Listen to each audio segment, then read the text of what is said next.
Hey y'all, today I want to talk about asset allocation. So remember I went over how to build your retirement house. We've got the foundation on the bottom, that's your safe and secure money. We've got your walls or your framing, that's your low and moderate risk type investments. And then of course on top we have our roof, which is your higher risk or aggressive investments.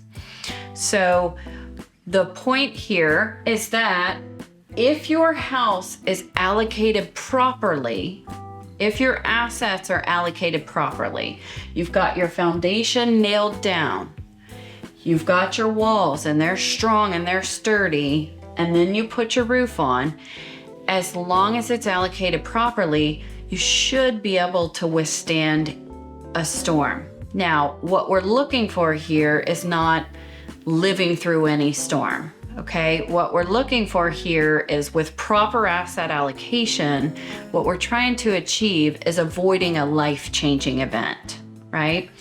If you've got your assets allocated properly, and let's say another 2008 comes around again, your roof flies off, your low and moderate risk take a beating, but they're still standing, your house gets flooded, let's say, you're still gonna be okay.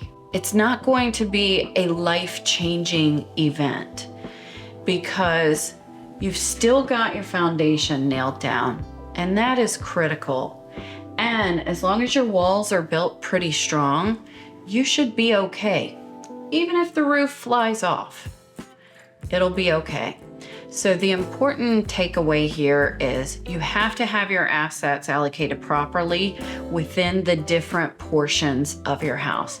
It's not always about which mutual fund is better than the other mutual fund or which ETF is better than this ETF. At the end of the day, it doesn't much matter. What matters is where do they belong in this house? Where do we put them in? Is it a mutual fund that belongs in the lower risk category, or is it a high risk mutual fund? What is it, right?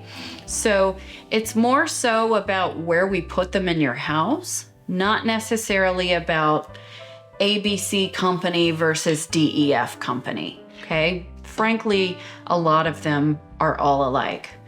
I remember my dad told me years ago, he said, summer mutual funds are like a sack of oysters. You got a sack of oysters, you shake them up, you dump them out, what do you have? Still got oysters. Most of them are all the same.